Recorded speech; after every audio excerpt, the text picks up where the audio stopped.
Tere hommikust, ilus, karge, kevadine hommik ja mõtlesin, et ma räägiks natuke millestki. Räägiks siis võib-olla, armas linnuke siin, mustrastas vist, et räägiks maapähklivõist. Maapähklivõi on selline asi, mis mulle eriti ei maitse. Kui ma pean midagi sellist sööma, siis ma pigem võib-olla söön India pähklivõid või mandlivõid, kuigi ka need mulle väga ei maitse. Aga kultuuriliselt on ta huvitav, sest me kõik oleme võib-olla harjunud ära nende Ameerika filmidega, kus lapsed tulevad kooli ja siis on vanemad panevad kaasa maapähklivõi ja mingi, ma ei tea, moosi või mingi dželli, see on mingi želee vist, mingi selle võileiva, eks ju. Jah, see leivatükid, kus on vahelt see maapähklivõi ja mingi želee moos. Ühesõnaga, mina ei olnud sellist asja kunagi varem söönud.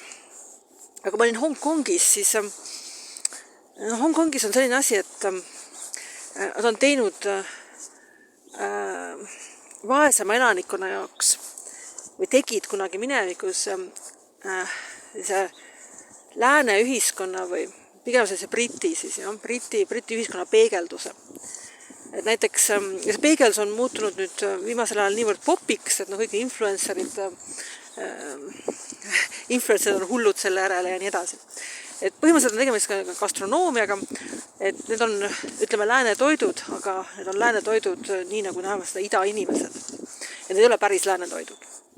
Ja kõige kuulsam neist on siis Hongkongi piimatee, mis mõtleb, okei, kas see on nüüd inglise tee piimaga, ei ole, sest vaestel inimestel on nii palju raha, et värsket piima kuskile tee peale panna, siis, ja vaestel inimesed ei saa eriti magada ka, siis pidid palju tööd tegema, siis on see nagu märgatavalt kangem, ma lugesin lausa internetis 6-8 korda kangem kui tavaline tee, ja kui ma esimest korda jõin seda ilma piimata, siis ma mõtlesin, et vahel, et see on mingi narkootikum. Ja siis on see, mis piima asemel nagu mingi kondenspiima moodi selline toode, aga ilma suhkruta kuidagi. Ühesõnaga, see ei ole päris õige. Siis on mingi epiisiidisuka, nagu tehakse ka mingit teed, et see on ka väga huvitav. Ühesõnaga, guugeldage, vaadake ise, see on väga, väga põnev. Ja väga kange ja väga, väga selline maitsev tegelikult. See on ka kuulsam, aga kõiki muid toite siis põhimõtteliselt kopeeritakse ka ja need ei ole päris õige asi. Nii et ühesõnaga, veel hommikul ma läksin Hongkongis ühte sellisesse lihtsalt inimeste kohta, et natuke hommikus süüa.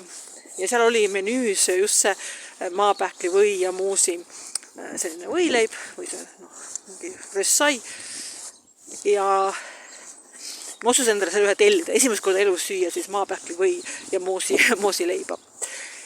Ja kõik oli nagu korras, aga Hongkongis on nii, et kui ma esimest korda 2009 läksin, siis ma mõtlesin, et endine Briti koloonia, kõik räägivad ilusti inglise keelt ja kõik on väga selline lihtne, siis ütleme, teenindaja personal ei räägi eriti või räägib väga vähe, aga see ei ole probleem kunagi olnud. Et see on huvitav, et nad on väga sellised sõbralikud ja isegi kui on keeleline probleem, siis tegelikult ei ole mingit probleemi. Nii et keelelisel põhjusel keegi jätab Hongkongi minemata, see on totrus. Ei ole, alati saab väga hästi hakkama.